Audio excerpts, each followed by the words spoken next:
Let's bring in Tennessee Republican Congressman and member of the House Oversight Committee. There he is, Congressman Tim Burchett. Congressman, let's get right to it. What did you make of Michael Cohen on the stand?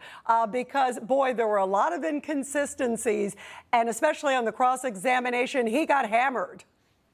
Yes, ma'am. He's a convicted liar, and that's what you got. And you're basing your case on this. I think from indications I've gotten that you probably have. It is New York.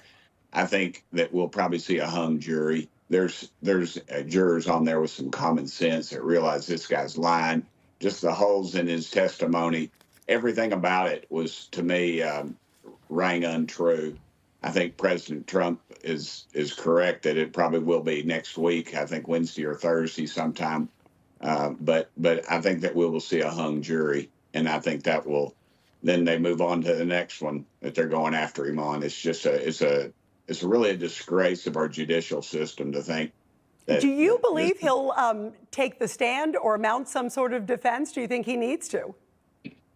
I think he probably wants to, but I think his attorneys are advising against it. I just don't see him needing to get up there, ma'am, honestly, because it's with Cohen's testimony. The only person believing Cohen right now is Rosie O'Donnell.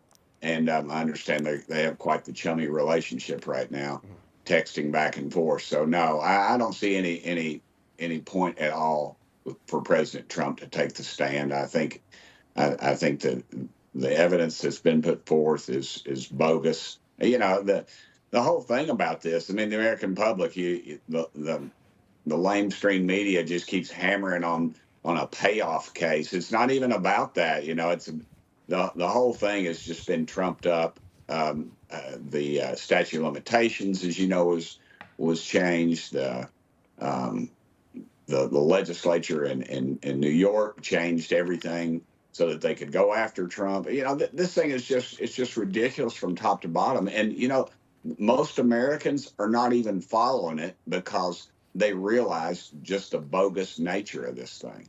In the middle of all this, what's been incredible, Congressman, and you've seen this, I mean, one day after court, he goes to the bodega in Harlem. He gets a rousing applause. Then he goes to a construction site in Manhattan. And now we're hearing, it just came out a few hours ago, you may have heard this, that he's going to be holding his first rally in New York. This is since 2016. It's going to be in South Bronx. What do you think that message is behind that? Because that's pretty extraordinary. I think it just shows the bogus nature of this thing and that America understands what's going on. There's two systems of justice. There's the elitist ruling class, and then there's the rest of us. And we're not buying it. New Jersey, I think that was a stroke of genius. He had 100,000 people. These are working people, ma'am. The union vote has always been taken for granted by the Democrats. And the thing is, all the union men and women I know, look, they're hardworking. They drink a little beer. They go out and hunt and fish on the weekends. They love their wife and kids.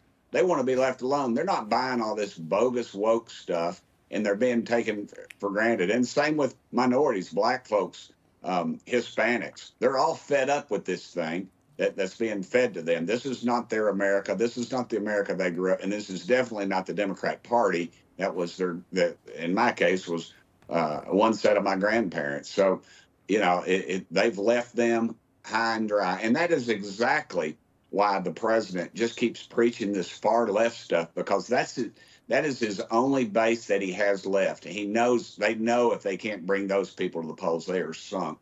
And that's why his agenda is shifted so far to the left, even farther than we even imagined.